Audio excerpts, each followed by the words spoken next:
गांव में एक पुराना ढाबा था, लेकिन साफ सुथरा था। सुबह का वक्त था। कुछ ग्राहक बैठे चाय पराठे खा रहे थे। बलवंत गल्ले पर बैठा था। शांति रसोई में सब्जी काट रही थी। वाह बलवंत, क्या हाथ है तेरे। जो स्वाद इस चाय और पराठे में है वो शहर के बड़े बड़े होटलों में कहाँ। सब आप लोगों का आशीर्वाद है ठाकुर साहब। ये हाथ नहीं, ये इस चूल्हे की विरासत है। दादाजी से पिताजी को, पिताजी से हमको मिली। और मालिक, विरासत के साथ साथ आपकी मेहनत भी है। सुबह 4 बजे से जो आप दाल चढ़ाते हो ना, उसकी खुशबू से ही पूरा गांव जागता है। तभी एक नौजवान रोहन कंधे पर बैग लटकाए ढाबे में दाखिल होता है। उसे देखकर सब चुप हो जाते हैं। माँ, बापूजी। आ गया मेरा बेटा, कैसा है? कितना दुबला हो गया है शहर में। आ गया? कोर्स पूरा हो गया तेरा? हाँ बापूजी, सब पूरा हो गया। फर्स्ट क्लास में पास हुआ हूँ। होना ही था। मेरा बेटा है। चल हाथ मुंह धो ले। चंदू, जा भैया के लिए स्पेशल मक्खन मार के पराठा ला। नहीं बापूजी, पराठा नहीं, बस एक ब्लैक कॉफी बना दो, बिना चीनी के। बलवंत, चंदू और ठाकुर साहब एक दूसरे को हैरानी से देखते हैं। Black coffee? वो क्या होती है मालिक? अरे वो शहर की कड़वी चाय। जा तू दूध वाली चाय ही बना। ये सब नखरे शहर में छोड़कर आया कर। कोई बात नहीं, मैं खुद बना लूंगा। रोहन किचन की तरफ बढ़ता है। बलवंत उसे घूरता रहता है। ढाबा बंद हो चुका था। बलवंत, शांति और रोहन रात का खाना खा रहे थे। रोटी और ले ले बेटा। नहीं माँ, पेट भर गया। 2 रोटी में पेट भर गया? शहर जाकर तेरी खुराक भी चिड़िया जैसी हो गई है। ढाबा कैसे संभालेगा तू? बापूजी, मुझे आपसे इसी बारे में बात करनी थी। हाँ हाँ बोल। कल से ही गल्ले पर बैठ, सीख ले सब। अब ये सब तेरा ही है। भोला ढाबा को अब तू रोहन ढाबा बना दे। बापूजी, मैं ये ढाबा नहीं संभालना चाहता। सन्नाटा छा जाता है। बलवंत के हाथ से रोटी का टुकड़ा गिर जाता है। ये क्या कह रहा है रोहन? माँ, मैंने होटल मैनेजमेंट की पढ़ाई ये ढाबा चलाने के लिए नहीं की। यहाँ क्या है? वही दाल रोटी, वही पुराने टेबल। दुनिया बहुत आगे निकल गई है। तो क्या करेगा तू? शहर में जाकर किसी साहब की जी हुजूरी करेगा? हैं? प्लेटें उठाएगा? नहीं, मैं शहर में अपना खुद का कैफे खोलूंगा। मैंने बैंक से लोन की बात भी कर ली है। मॉडर्न कैफे, जहाँ pasta, burger, sandwich. Pasta, burger? हमारे खानदान ने 3 पीढ़ियों से लोगों का पेट भरा है। और तू ये फिरंगी खाना बेचेगा? हाँ बापूजी, उसे फिरंगी खाना नहीं, कॉन्टिनेंटल फूड कहते हैं। उसमें ज्यादा मार्जिन है। यह ढाबा ये बस गुजारा कर रहा है। इसमें कोई ग्रोथ नहीं है। ग्रोथ, मार्जिन, ये सब सीखा है तूने? विरासत का मतलब नहीं सीखा? जिस ढाबे ने तुझे पढ़ा लिखा कर इतना बड़ा किया, आज तुझे उसी में ग्रोथ नहीं दिखती। मैं आपको नहीं समझा सकता बापूजी। आप बस अपनी दाल रोटी से आगे सोचना ही नहीं चाहते। ठीक है, मत सोच, पर एक बात कान खोलकर सुन ले। अगर तूने शहर में वो अपनी दुकान खोली तो इस ढाबे के दरवाजे तेरे लिए हमेशा के लिए बंद। बलवंत गुस्से में बाहर चला जाता है। रोहन चुपचाप बैठा रहता है और शांति रोती रहती है।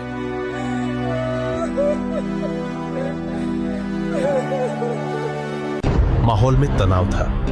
बलवंत चुपचाप गल्ले पर बैठा था। रोहन एक कोने में लैपटॉप खोले बैठा था और चंदू ग्राहकों को संभाल रहा था। भैया, मालिक से बात कर लो। कल रात से खाना नहीं खाया उन्होंने। क्या बात करूं चंदू? अरे वो मेरी बात समझना ही नहीं चाहते। तभी एक टूरिस्ट बस ढाबे के बाहर रुकती है। उसमें से 5-6 कॉलेज के छात्र छात्राएं अंदर आते हैं। ढाबा भर जाता है। अंकल, यहाँ पिज्जा मिलेगा? यहाँ दाल रोटी मिलती है। खाना है तो बैठो, वरना आगे बढ़ो।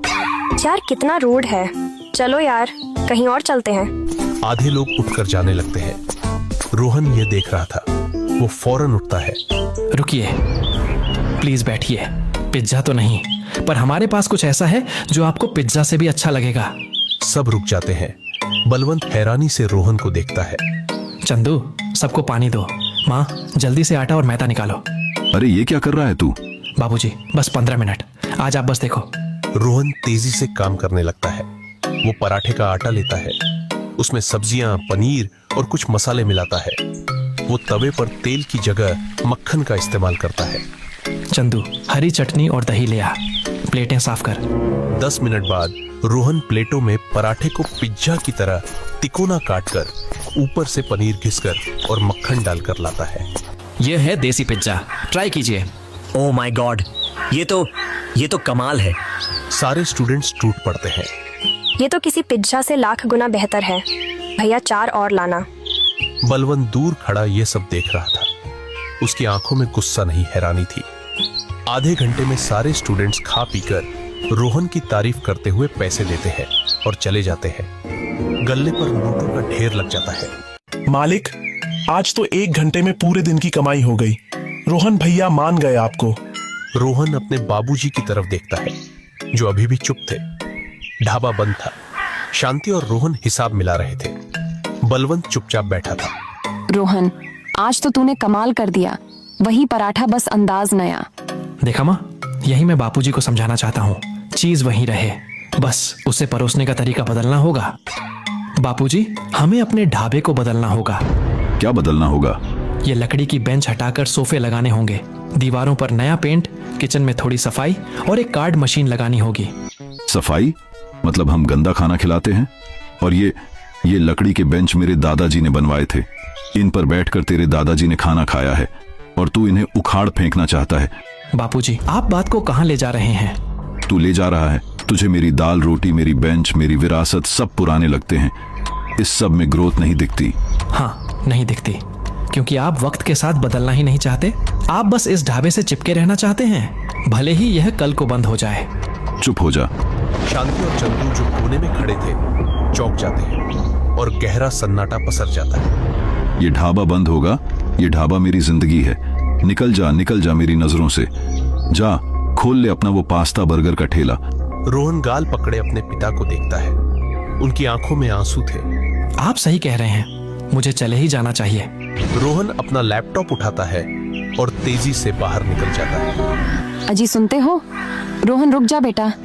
ये क्या किया आपने? अपना ही बेटा है वो। बलवंत मूर्ति बना वहीं खड़ा रहता है। अगली सुबह ढाबा तो खुला था, पर वीरान था। बलवंत चुपचाप चूल्हे के पास बैठा आग को घूर रहा था। चंदू ग्राहकों को संभाल रहा था, पर उसका मन नहीं लग रहा था। अरे बलवंत, दाल अभी तक नहीं चढ़ी? और वो रोहन कहाँ है? चला गया, वो शहर गया है। क्यों? उसे ये ढाबा, ये सब पुराना लगता है। उसे ग्रोथ चाहिए। तो इसमें गलत क्या है? बलवंत चौंक कर ठाकुर साहब को देखता है। बलवंत, जब तेरे पिताजी ये ढाबा चलाते थे तो वो पत्तलों पर खाना देते थे। तू आया, तूने स्टील की थालियां शुरू की, है ना? हाँ, तो उन्होंने लकड़ी के चूल्हे पर खाना पकाया। तूने गैस का चूल्हा लगवाया। वो भी तो बदलाव था, वो भी तो ग्रोथ थी। तेरे पिताजी ने तुझे रोका? बलवंत चुप हो जाता है। बेटा, विरासत का मतलब चीज को ज्यों का त्यों पकड़ कर रखना नहीं होता। विरासत का मतलब होता है उसकी आत्मा को जिंदा रखना। आत्मा? हाँ, इस ढाबे की आत्मा है स्वाद और अपनापन। वो नहीं बदलना चाहिए, लेकिन जमाना बदल रहा है तो परोसने का तरीका तो बदलेगा ही। तेरा बेटा जड़ें नहीं काट रहा। अरे वो बस पेड़ को नई खाद पानी दे रहा है ताकि वो और फैले, और तूने उसे ही भगा दिया। बलवंत की आंखें खुल जाती हैं। उसे अपनी गलती का एहसास होता है। चंदू भाग जा, बस स्टैंड जा, रोक उसे।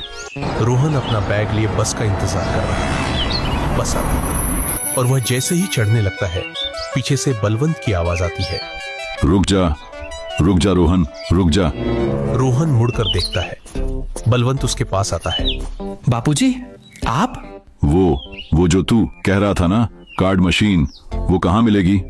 रोहन हैरानी से अपने पिता को देखता है। बापूजी, और वो देसी पिज्जा जो कल बनाया था, वो आज मेनू में डाल दे।